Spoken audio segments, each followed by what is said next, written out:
Good morning, everybody, and welcome to Living Astrology. Grab your cup of coffee or your tea, sit back, and let's chat about what is happening up in the stars above. Today, we're taking a look at the week ahead, and it looks like almost every day there is something interesting going on, especially between Mercury, the Sun, and Venus, and even Mercury and Jupiter and Mars at some point. So I'm so happy to be here with you today, and I hope everybody had a great weekend. Maybe spend some time with family or doing family things. It was a great weekend for that. And let's dive in as we start today with the moon in Capricorn. Not necessarily the favorite place of the moon, but a place where we can maybe keep our emotions in check so that we can get through the day, so we can get through doing what it is that we need to be doing. And I have a funny little story to share with you guys this morning. So this morning, about my husband always leaves for work at about 7:20 to 7:30, something like that. And we both went to the front door. I opened the door for him because he had tons in his hands. And as soon as I opened the door, I heard eagles. And of course, that's not surprising. This is the time of year. There are a lot of eagles here. And this is the time of year where you're seeing them all the time. And there's a pair that's sort of, they don't roost, but they love to sit in these trees that are right in across the street from my house. And so I can see them almost anytime I open the door and what have you. Well, this morning they were just loud. They were just, talking to each other, and who knows what eagle speak was. And my husband I locked the door. I come back in here to do my work, and Terry's still out there. He's getting his stuff in the car. And one of the eagles came around and swooped, went right over the top of his head, over the top of the car, and pooped right on his car, on his windows. He had to stop and get out of the car so he could clean off. And he said he knew it was poop, eagle poop, because you could see all the, gross things in eagle poop, bones and what have you. And I was laughing hysterically. What a way to start a Monday morning, but also what a way to start the day with some luck and some wonderful, to me, it is spirit speaking to him. And love that was his experience this morning. And I don't know what it means for him in terms of the rest of the day, but I just told him, hey, it's like, the time I told you the hummingbird coming to the window to chat with you was good luck and you won $400. Maybe today something else extraordinary happens for him. So it's the beginning of a great week. All right, so today we're going to talk about the moon for today and tomorrow because it's in the same place for the next couple of days. And then we're going to take a look at the week ahead. It's a fairly busy week, but not one like we've had in the past. So kind of like last week where there were a lot of different things that were happening, but they were not necessarily the ones that, are cringeworthy. It really is a week of, there's a couple of scritchy little things, but for the most part, the transits for the week are pretty nice. And then we have our illuminating day. This is 11 illuminating in the Pleiadian-Earth calendar. So we want to talk a little bit about that because I won't be back on air again until Friday. And that means that we're also going to be going through an ascension day, the 13, ending the 13-day cycle, and then the beginning of a new week, one healing. And we'll talk a little bit about what all of that means. And that should take up our time together this morning. And I'm getting messages. I totally think that perhaps I'm not on air, although it says I am. So I'm going to just trust that I am. But it seems like nobody is able to come into the chat. And I don't know what that's all about. And I apologize for that. Hopefully, Asa, maybe you can check that out for me and see if there's something going on in the background. In the meantime, I'm going to continue broadcasting. And if you had comments or things that you wanted to say, please feel free to email me at janet@living-astrology.com. All right, so let's dive into the moon in Capricorn. So as you know, Capricorn is our sign that rules things like time. It is a sign that ruling planet is Saturn, and Saturn is in other languages. For example, in Roman times was Chronos, and Chronos meaning time or timekeeper. So the moon in Capricorn reminds us of time and the time in the now, and the time often that has us looking backwards a little bit to the past, kind of picking and choosing what to bring forward into the now, but time also into the future, as time in the future here might take us into what is going on around. Okay, thanks, Asa. I love you. Taking us into the future, looking at things like maturity or old age, perhaps retirement. So today, maybe some of those issues, today, tomorrow, maybe a couple of those issues come up. It is a sign that rules responsibility and self-discipline and being able to be in response to what is happening in the world or in your own life. It is about being responsive to your commitments. It is about competency, doing what you know how to do, and not trying to sell yourself as something that you're not. Self-discipline is important here too, because self-discipline means that you are taking the steps necessary as the universe is providing you the next steps in your path. And that's also because Capricorn rules goals. Our goals, our dreams, our aspirations, the ambitions that we have that drive us each day to do the things that we're here to do. But this may also be a great time, these next couple of days, today and tomorrow, to redefine your goals. Remember, Mercury's retrograde right now. So anything that we take in our mind and we go backwards to, we can maybe see in hindsight something that we've missed. We might be able to, in slowing down, in this case, because Mercury slows us down, that we might see something that we missed, or a step that we left out that we need to complete. And that might mean also then taking a look backward at the goals that you have to see if it's time maybe to redefine them, right? Goals aren't something that you set one time and then never look back at. Right? If you don't keep looking at them and going back and seeing where you are in relationship to the goal, you're never really going to, are you really going to achieve anything? And of course, Capricorn is an achievement-oriented sign, working to achieve the goals, actually doing your due diligence, taking the step, right? So that the universe can see that you are in, that you're determined to go somewhere and to do something. Capricorn is also a sign of business and management of business type things, following protocols and following rules, staying in integrity and being transparent, being able to be ethical, delegating responsibility when necessary, and respecting and honoring not only one another, but yourself and the processes that you're going through. And that's because what we're leading to with the sign of Capricorn is authority, or even with Saturn, we're leading to our personal authority. That is your reputation. That is how you show up in the world and really how the world views you. So you're putting out products, you're putting out your time, you're doing your job, but how does the world view you in that? And that's an important part of the transiting moon here, is taking a look at your own personal power and your personal authority. Are you living from that?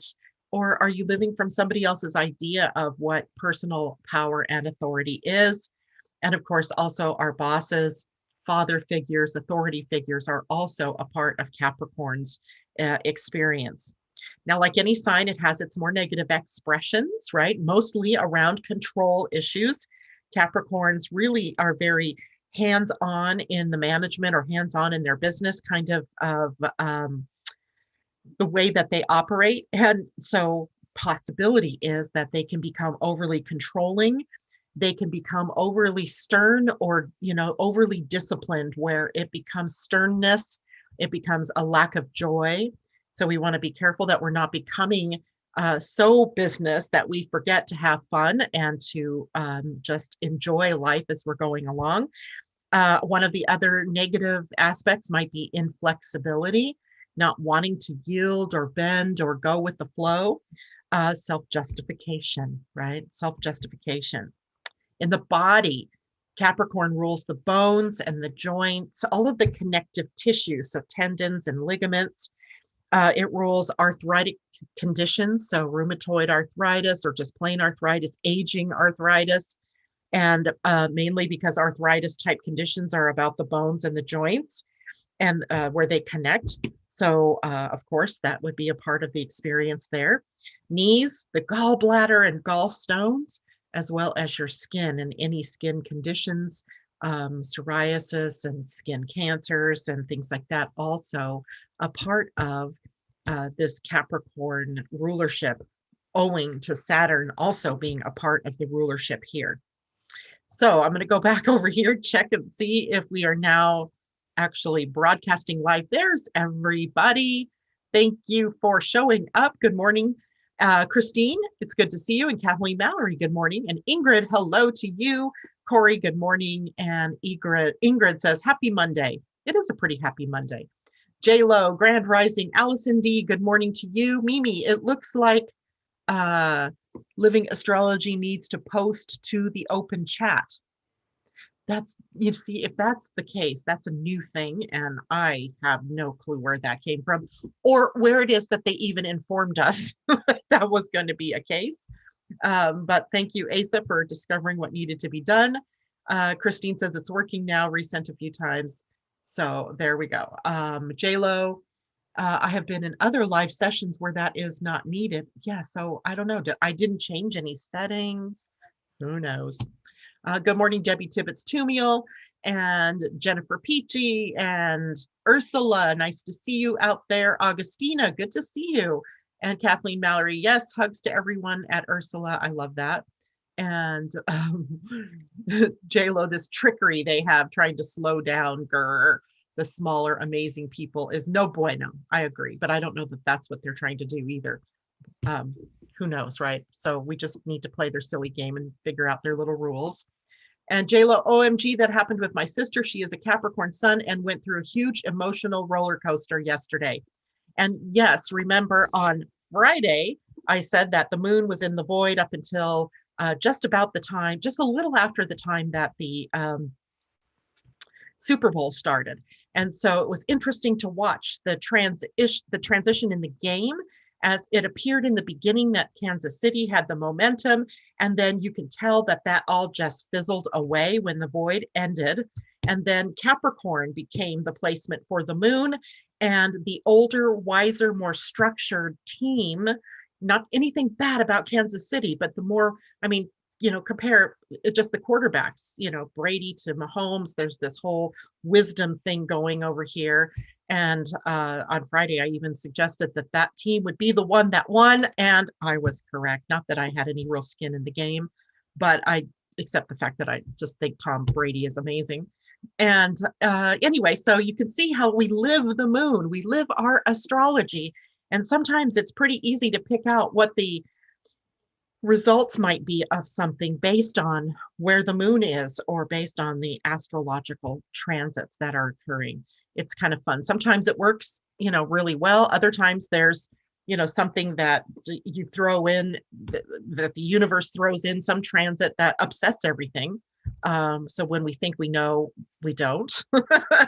But always in retrospect, hindsight is 2020, and we can see how it is that these things unfolded. So it's kind of fun to do that. And not that I'm a huge, fan of either of the teams, but it's always just kind of fun. Lately, I find myself doing interesting things like watching characters on television, and I'm sitting there trying to predict what sign they are. Or I don't even need to do that. I just sometimes want to, oh, that's their gate 28 speaking. I was listening to a song this morning on Pandora just before I came on air, and I went, wow, that song is totally being sung through the channel 2838.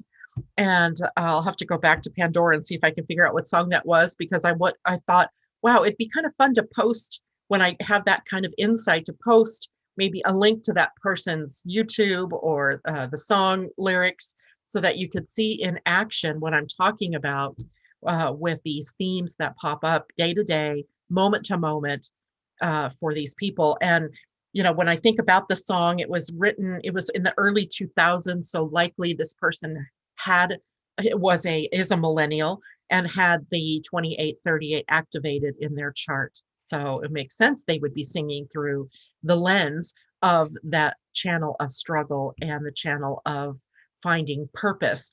And what the song was about was sort of this purposelessness. It says, if today was your last day, how would you spend it, or what would you do? And, finding purpose in every moment, in every day. So anyway, that was just kind of fun.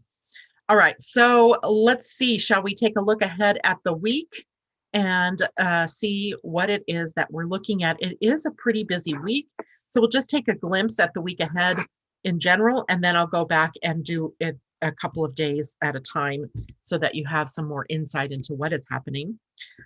So today, Monday, the big news of the day is Mercury retrograde conjunct the sun. Always a biggie when Mercury and the sun come into conjunction, because he's sort of, he's the messenger god. So he's depositing messages as he goes along. And sometimes he's picking up a new message, a new vibe from the sun that he will then deposit as time goes on.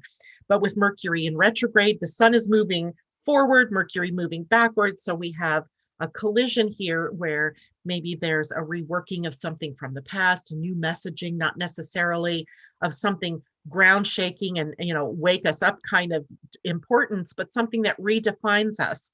So look forward then to the next part of Mercury's retrograde cycle, helping you to redefine who you are, or refine who you are, or what you're here to do, or how it is that you're going to show up in your life.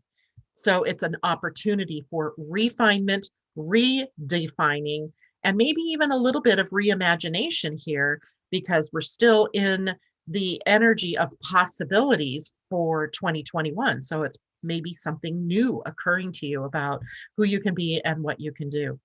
Tuesday, tomorrow, there isn't anything really big going on. Wednesday, we have Mercury squaring Mars, and it is a day of endings because we come to the 13th day in the Pleiadian-Earth cycle. We'll be at 13 exploring. And the moon in Aquarius that day, preparing for new, because we'll have a new moon the day after, is going to conjunct Saturn, square Uranus, conjunct Venus, conjunct Jupiter, conjunct Mercury. So the moon in Aquarius kind of triggering things for us throughout the day on Wednesday in preparation then for Thursday's new moon. And the new moon this time, the new moon occurs at about 11:07 my time. So 2 p.m. for those of you in the East. And right after the moon is new, it immediately goes into the void, and a 12-hour void. So what we're kind of left with then on Thursday, is the new moon being the sun conjunct the moon. That's what a new moon is, being left with us for the next 12 hours as the void doesn't break until 11:52 that night, my time. So 2 a.m. for those of you on the East Coast. So we have an extended period of time on Thursday into early Friday for most of you to be able to really take a look at what do we want to create new? What are we being inspired to do? What do we want to manifest? So we have a longer window of manifesting energy, because that's what the new moon is about, setting intentions for what it is that you want to manifest over this particular moon cycle. So long time for us to be able to get organized around that, get our thoughts organized, get our wits about us. And in the Pleiadian-Earth energy, it is also the one day, the one healing, which is Ish in the Mayan calendar, which was the representation of the jaguar or the shaman. So there's magic afoot that day. I would say so, especially with the idea of the moon being available for us for so long after the new. And then Friday, Mercury conjuncts Venus, Mercury in retrograde, backing into Venus, who's moving forward. And then Saturday, Mars sextile Neptune. We'll talk about that one more on Friday when we meet again, and the beginning of the new Human Design Week. And that Human Design Week is preparing us for a node shift. And the nodes shift differently in human design than they do for astrology. So it's not that they're changing signs or anything in astrology. They're still across the Gemini Sagittarius axis, but the emphasis point for the next 3 months will be on a pair of new gates, and I'll take you through what that will mean. Sunday, Mercury conjuncts Jupiter. A good day on Sunday. Actually, the weekend looks really, really nice. Now, so now you can see sort of why I was talking about this being a busy week. There's a lot of busy things going on almost every day, other than Tuesday has something coming up with it. But most of these transits, other than Mercury squaring Mars, which we're going to talk about in just a few minutes, most of these are pretty nice transits. It's looking like a great week of possibilities, of optimism, of being able to tune into a new message, to maybe enact some healing through being able to explore. That's our 13-day of exploring next to our 1 day of healing. And it should be good energy, not just for us as individuals, but also for the collective. So there may be some really healing messages coming out over the week, maybe some extraordinary solutions to problems that we've been dealing with. Wouldn't that be nice? Solutions rather than just arguing about the problem and who caused the problem and where did the problem start and all of that. Wouldn't that be great? A new way of looking at the world, a new way of being with one another. Okay, so questions, comments, anything I need to know about? What's going on with everybody? CR Bowles, nice to see you. And I think that was Sue, right? Sue. And I don't see any other new comments. So I will just say a couple of things here. One, Friday this week, we'll have our guests, Pia and Colin, here on the show live. So get your questions ready. They'll probably be sharing a Larkma message or something of total interest to us. And that will be on Friday. A lot of you who listen in the background here that I don't necessarily see in the chat, all of you who are on my mailing list received an invitation over the weekend to join the free Astrology of 2021 course, which originally I wanted to do as a webinar. It just didn't work out that way, timing wise, but all of you are invited to join in that course, and it's free. You just need to join the Academy, which is also free, and then you will have access to this course. And this course it's alive. It's in process. Up right now is everything to do with Jupiter and Saturn. And later this week, I'll release Uranus, Neptune, and Pluto. And then we'll go into the nodes the following week. And each time, the reason we want you in there is so that I can notify you that the next part is available. So if you haven't done that yet, please go in and join. It's free. And Asa, hopefully, maybe you can put that link there. If nothing else, woohoo, guess what I discovered the other day? I forgot I bought a domain for Living Astrology Academy. And all you have to do is follow that link. Did it let me post that link? Oh, yes, it did. There we go. So livingastrologyacademy.com, and you'll see the membership, but you'll also, which you do not have to join the membership in order to get the free courses. And of course, it's a course. This is something that I'm going to be putting out this year, various courses for free for everyone to sort of be able to have access to and to learn more about astrology and human design in particular. And who knows, I might even throw out a course on the gene keys. We'll see, because of course I'm fascinated with that as well. Okay, so let me see. What else did I want to say about this? If you are so kind, you can please hit the thumbs up button on the video to let everybody know, or to let me know that you like the video. And then please feel free to share the video with your friends, your networks, your social media. And if you haven't yet done it, hit the subscribe button under the YouTube video so that you can be alerted when I come on live. Yay, yay, yay. Okay, so let's go back then, and Asa will get me questions if they pop up. Do I have my phone on? I do. Oh, yes, I do. Oops. I don't know what I just did. Asa, if that was a question, I think I just lost it. So you might have to, okay, it was just a message. Never mind. Okay, cool. Let's go to let's go deeper into the transits now for the week. I'm only going to go through the ones that will be from today through Thursday. And then on Friday, we'll deal with the weekend's transits because there's actually quite a bit to all of these. So, of course, today we talked about the Sun conjunct Mercury in retrograde. And when the Sun and any planet in retrograde, when they meet, it begins a sort of new level of their working together.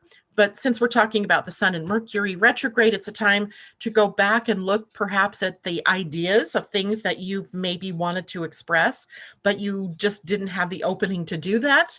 I'm not saying that it's a great time to do action on that idea, but it is a great timing anyway to go back to those ideas or inspirations, things that were possibilities that you wanted to work on this year, or things not even just this year, but what if they're Mimi, you're an artist, maybe or Ursula, you're also an artist, maybe there was a great art project that you wanted to work on but you just haven't been able to do anything around getting to it. It's a great time to get to it, right? To go backwards and to begin taking a look at what that idea was about.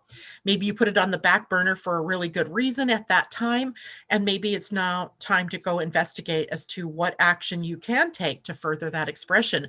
Maybe the timing is coming.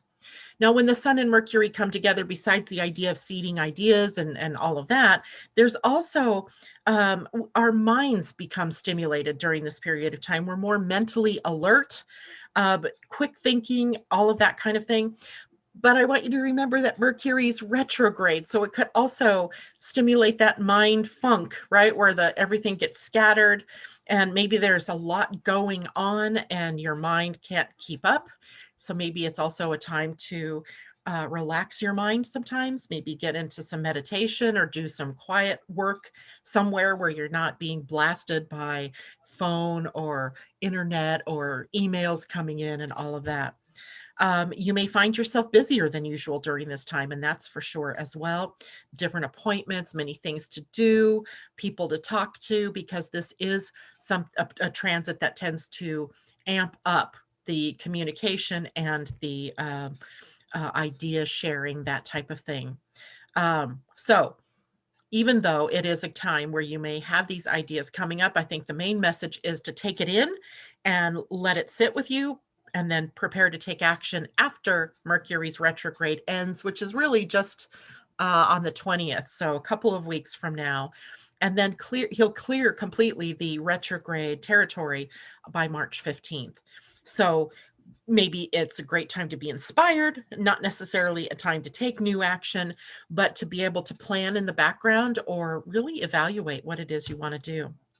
Now, I said Tuesday, there aren't any major aspects or changes going on, but let's see, on Wednesday, February 10th, Wednesday, Mercury in retrograde squares Mars. Yay. So now we have to be careful not to jump into anything. Mars is an action planet. Now, he's a little bit more subdued because he's still in the sign of Taurus. So his actions are a little bit slower, right? He's in earth energy. He's not in fire energy. So he's not as impulsive or impractical in his action taking. He's a little bit slower, more deliberate, let's say, in the sign of Taurus. So Mercury retrograde, slowing things down a little bit further. And that might mean that you are frustrated, maybe because you want to take action on something and the things you take action on aren't happening the way that you wanted them to happen. Or you're just knowing inside this isn't the right time to take action, and that can become more frustrating. So be careful not to jump into decisions impulsively, for sure. Mars likes that action, but Mercury right now really in retrograde, leading us to think more clearly, get more less rushed thinking and more clarity before we take action. And then, if we do decide to take action, we may find we've made mistakes, that we weren't quite ready, that something wasn't quite ready and we jumped the gun. We can also become more short-tempered on a day like Wednesday, owing to Mars in there being a little bit frustrated because number one, he can't take much action because he's in an earth sign, and two, because he is being met by Mercury in retrograde. It's like the cosmic joke is on Mars, right? When communicating on Wednesday, and even now, start to think about this. These actions, as I say, are always applying, right? They're coming toward one another. And they are in what we say is applying, meaning they're coming closer. Then there's the exact, and then there's the waning or the separation of those two planets. So it takes a few days for these things to totally clear out. So right now, we're also perhaps in the midst of the possibility of being kind of abrupt or blunt in our conversations with one another. So be a little more sensitive is, I guess, the best thing I can say right now about what it is that you might want to say.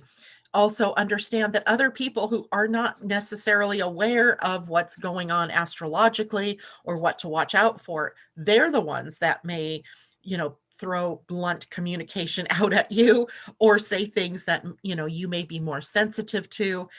So it's wise to carefully listen to what the person is saying instead of jumping to conclusions. And it's also wise for you to keep your mouth shut unless, of course, you have the invitation to share something with someone, at which point in time, then, you can be wise about how you say what you say, because the tone of the words is as important as what the words are in what you say. And it's a perfect transit, though. We're talking about Mercury retrograde squaring Mars. It's a perfect transit to use your mind and hands together, right? Gemini rules the hands, Mercury rules Gemini. So maybe it's time to build something, right? Get your frustrations out by using your hands to do something in your creative endeavors.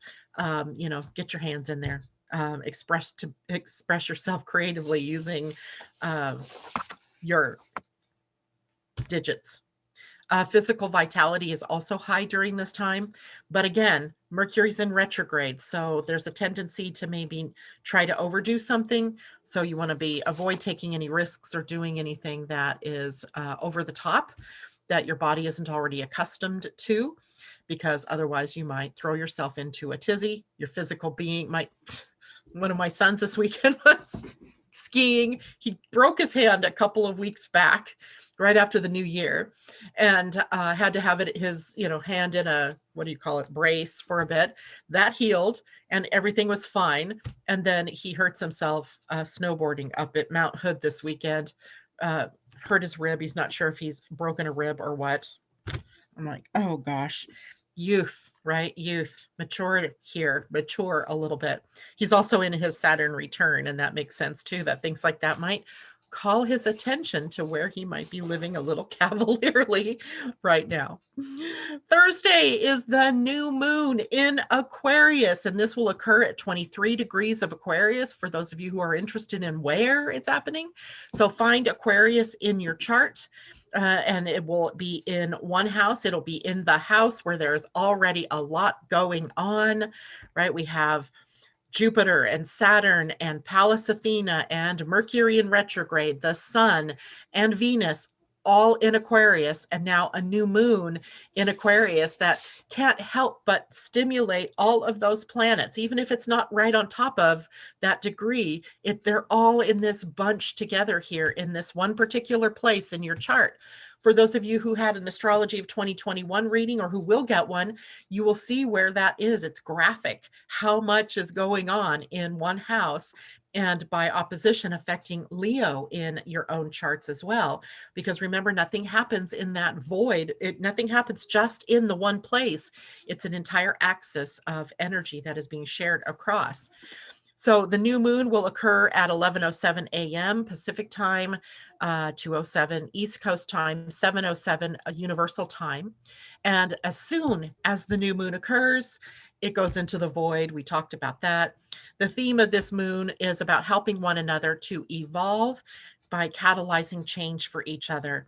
It's real easy sometimes to just be encouraging to somebody to take the next step, and you catalyze something for them that they might not have been able to get going on their own. So helping one another, It's interesting too, because that is very close. That day is a new day dawning in the Pleiadian-Earth energy as well, where we have one healing energy available and the catalyzing of some healing perhaps for one another. The closest aspects to the moon-sun conjunction is a sextile to Eris. Eris, the goddess of discord, right? She wants to be included. She at least wants the choice to say, no, I don't want to go, or no, I don't want to be a part of. And in mythology, she wasn't even invited. And so there is where revenge took place. There is where anger erupted. So Eris here is in a sextile, discord, but in a positive way, right? Maybe something that's chaotic that shows you a new way of doing something, or brings a new person into your life, that kind of thing. The moon will also conjunct Pallas Athena, the moon and sun. And Pallas Athena, we're learning to stand on the power of our own 2 feet, using our own personal wisdom. And so what is your personal wisdom instigating for you? What is it telling you about what you must do right now, where you need to go, who you need to be, who you need to do that with, what product, what project do you need to work on? What ideas are worth taking action on? There's a semi-sextile to Pluto. And I threw that in. A semi-sextile is a 30-degree relationship. So essentially it's between neighboring signs. In this case, Pluto is at 23-ish degrees, I think 24 degrees actually, of Capricorn. And then the new moon, and that means the sun and moon in conjunction, are at 23 degrees of Aquarius. So they're neighboring signs. Neighboring signs aren't always very compatible. It doesn't mean they're totally incompatible, but there might be some things that you have to adjust in order to understand the 2 signs side by side. You got to find the commonality between the 2 signs in a semi-sextile. So what's the common denominator between Pluto's transformational energy and the moon sun in Aquarius starting something new and leading us to more freedom and more community and more gentle being together? So what's the connection there? And that is a part of then what we're experiencing with this new moon, is finding that new ground. There's also a quintile. Quintiles are 72-degree relationships between planets. The quintile in a chart shows us where there's a particular talent that the planets have, or that the 2 signs have in working together. And so this is a quintile to Uranus, the sun and moon creating something new, but maybe in a surprising or an extraordinary way, a new solution, a way you hadn't thought about before. And you go, duh, I should have done it that way from the beginning. So it sounds like we're ready to cast off the shackles of the old, right? And ready to begin something new, and setting ourselves on the pathway to something new. So it's a pretty powerful new moon, I would say. And on that same day, Venus is conjunct Jupiter. And this is love, money, harmony, optimism, all attracted to us during this particular conjunction. But again, it's a new moon, and it's focusing our energies on what it is that we're thinking about. What are we focusing on? If we're focusing on pessimism, if we're focusing on what we don't have, if we're focusing on that angry interaction that we had with someone, then we're bringing more of that, or we're sending out mixed signals, and the universe doesn't quite know, well, what is it that you want? So remember to focus then your energies on what is desirable, what it is that you would love to create, but holding it lightly. Interesting, because the Human Design Week is going to shift over the weekend, and that's going to take us into the energy of holding lightly our intentions and our things that we desire. So what could go wrong here? Right? What with a Venus conjunct Jupiter on a day that is also the new moon. And I'm just saying, not much can go wrong on this particular day, as long as you're focused on the bigger picture, you're focused on what you love, you're focused on bringing more and more peace, love, joy, all those things into your life. Whatever it is, focus on the positive. There's no need to struggle, right? There's just no need to struggle, force, or push things to happen. All you really have to do is just put it out there, and then align yourself with the receiving of that by making sure your thoughts are aligned, your heart is aligned, your emotions are aligned, and then things happen as if by magic. So the more our relationships then too, because this is relationships as well, fill us with compassion and with romance and with love, spending more time with one another, seeing the highest, best potential in each of us, the better off our relationships are as well. So relationship or financial offers may also come forward on a day like that. It's really a lucky transit. It's a day for blessings. It's a day for the part of fortune, right? The fortunate things, the lady luck smiling on you. But in staying aligned then, especially with what it is that you want to create in your life. Friday, we have the Chinese New Year. It's the new year of the metal ox. And I don't know much about Chinese astrology, but it's kind of fun to look at. And I'll be posting a link for you to take you to in fact, I'll do that today. Let me make a note of myself. Link, so that you guys can follow the link to find out more information on the Chinese New Year and find out what it means to be in the year of the ox and how does that benefit us this particular year. Funny, because I was born in the year of the ox. It's my year. All right, the 13th on Saturday, I think we'll deal with that again at a later on Friday, although that is Mercury conjunct Venus. Another, a pretty good lead in, I think, for Valentine's weekend, where we have the ability to speak words of love and encouragement to one another, especially to our loved ones. And we also have a very highly spiritual and mystical connection that day with Mars in a sextile to Neptune. And then on Valentine's Day, Mercury in retrograde conjuncts Jupiter. Let's just keep adding to the magic, people, right? Let's just keep adding to the good news, the good fortune, the joy, the expressions of love, of optimism. We're in the mood, right, to express ourselves in a loving way, to attract all of the good to us, to be enthusiastic in our expressions to one another. And of course, we'll talk more about that as the week goes on, as well as what the Human Design Week is that shifts on Saturday as well, where we go into the week of the Sun at the gate 30 and the Earth at the gate 29, committing to the right things, saying yes to the right things, and then following your line of passion. Like, what is it that really trips your fancy? What is it that makes you so excited to live, to get out of bed every morning and to live from that place of joy and happiness? Okay, questions, comments. Let's see what's going on back here. Mimi says, are you in my head? Yes, exploring Linnecut block printing. Ooh, that sounds interesting. Need to get back into scarves for spring events, weaving baskets in between.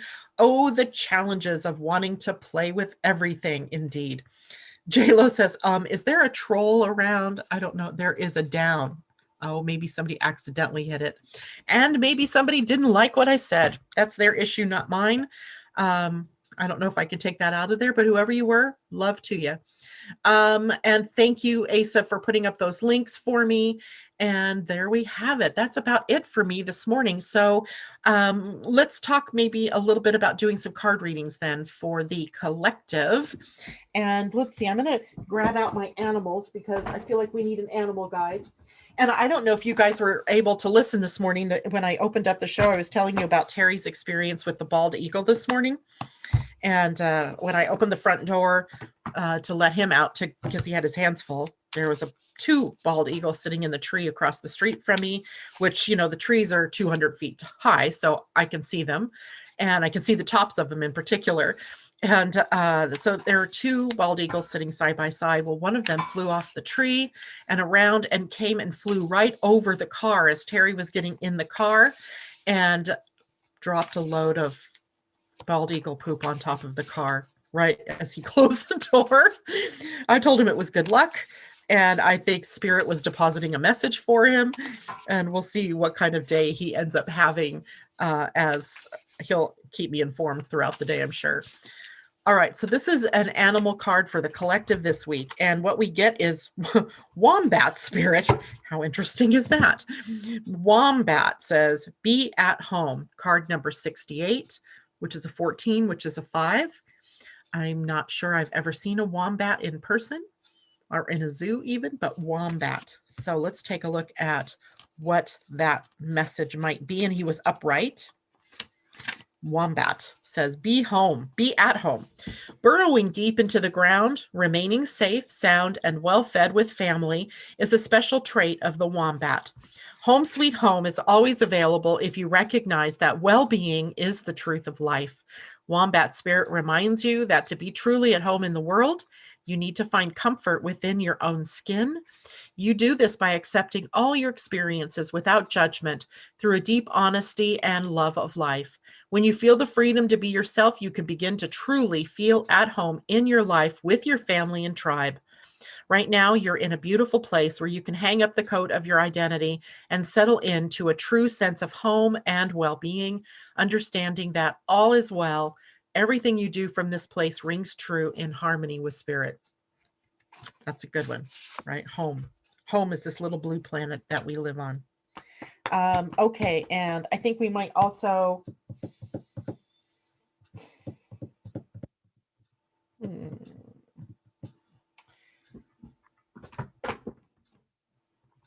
I'm thinking a wisdom of the oracle. Wow, I sure made a mess of all my card decks down here. Let's do a wisdom card for the week. And this will again be for the collective. I just saw cards facing the wrong direction. Ooh, one fell out. And the card is Young. 1. The card number 1. A new beginning, perhaps. Young. The most masculine card, most masculine gate, in all of human design. Also, the energy of Young. And Young's essential meaning is the masculine principle of movement and creative activity, the power to make things happen, taking action.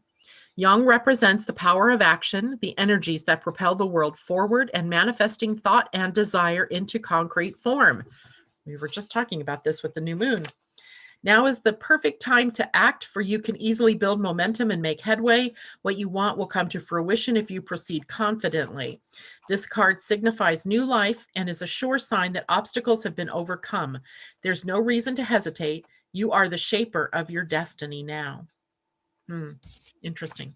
So I want to talk about that. Let's expound upon that a little bit, because that's sort of a conundrum, right, in our lives, where we have a Mercury retrograde and we also have the wisdom of the oracle, talking, and we have a new moon this week also with the energy of opening up to something new. It's not that in a Mercury retrograde, Mercury does not rule the actions that we take. That's more Mars, right? So Mercury rules the mind, communication, transportation. It is a planet where our thoughts can get jumbled and our communication can get jumbled. Our plans, our cars, our trains, planes, automobiles, all those things can get jumbled. But it's not necessarily a planet that calls us to stop and take no action. What it does call us to, though, is it's not a brainy thing to probably start a brand new something during a Mercury retrograde.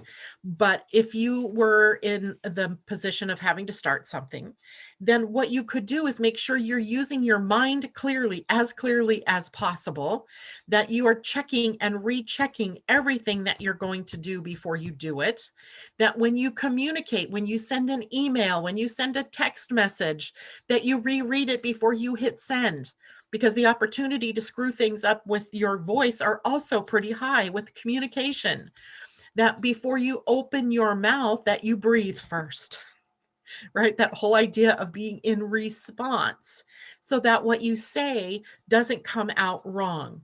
So while I'm not saying, I'm not a huge fan of saying, go out there and start everything new that you want to, but if the universe is presenting you with an opportunity, and you are aware of what your inner authority is. Maybe it's emotional, maybe it's splenic, maybe it's sacral, maybe it's, coming from your heart center. And you just know that what the timing is right now is correct for you. There's no reason not to take action, except to make sure that you're checking and rechecking everything, making sure all the T's are crossed and the I's are dotted before you send that email or before you sign a contract. So I just want to keep that clear for people, because sometimes they think it's time to come to an all stop. And Mars, maybe Mars in retrograde, definitely, take stock of the actions that you're going to take before you take them. But with Mercury, it's probably not a time to push or force something to happen, because there's probably something that you're missing, right? Your mind is, jumped over a step. But if something is showing up in your life for you to start, then it is about taking action, but with all of your senses aware, with your eyes wide open. And if you have to speak, or if you have to, write an important email, make sure that maybe you have an outline first. And then once you write it, you reread it and then reread it again. And then pause before you hit send, just to make sure that your heart was in this and it wasn't necessarily just a reaction. I can tell you, I've written emails before in Mercury retrograde out of a reaction, and luckily had sent it to a friend first to read it for me to see if it was too bad to send or if I'm missing something. And she looking at me like, okay, you need to not send this yet. And reread this as if you were that person and see what it is that that person's going to hear, feel, sense out of that email. So we can still proceed. We just proceed with caution, right? That's the clue. That's the key. Hopefully that makes things a little clearer for you, because I know we can't stop life 3 times a year or 4 times a year sometimes for a 3-month period of time. Pretty much when you take in the whole of the Mercury retrograde cycle, you're looking at almost 2 months, right? From January 15th, when he entered the shadow period, until March 15th, when he ends the shadow. No, 3 times a year. We would just never get anything done. But it does say, keep what's in your mind clear, and know that the possibility for mistakes and for things to have to be done again, or for you to, insert foot and mouth, are a little bit higher during Mercury retrograde than when Mercury isn't. All right. Questions, comments? Christine, that was a cool sign. Yeah, I thought so too. And if you've, sometimes those signs, why would an eagle, a bald eagle, fly? First of all, he'd had to fly low. He flew just under the tree that my husband's car is parked under, or parked like next to, and, just to be able to skim the top of the car. That's a sign. No bald eagle does that, right? They just don't do that. They avoid people. But he had a message to bring to my husband, I guess. Corey, COVID forced many of us to be home and find ourselves. Yes, great card. J-Lo says, yes, Corey, I think that's a huge thing for us to remember, is that some good has come out of something that has seemed to be a tragedy of monumental import in our lives. And I think there is something good to be found here. All right. Well, I hope you all have a wonderful day. I will see you again on Friday. And if you have any questions, send me an email. Take care. Love to you all. Bye for now.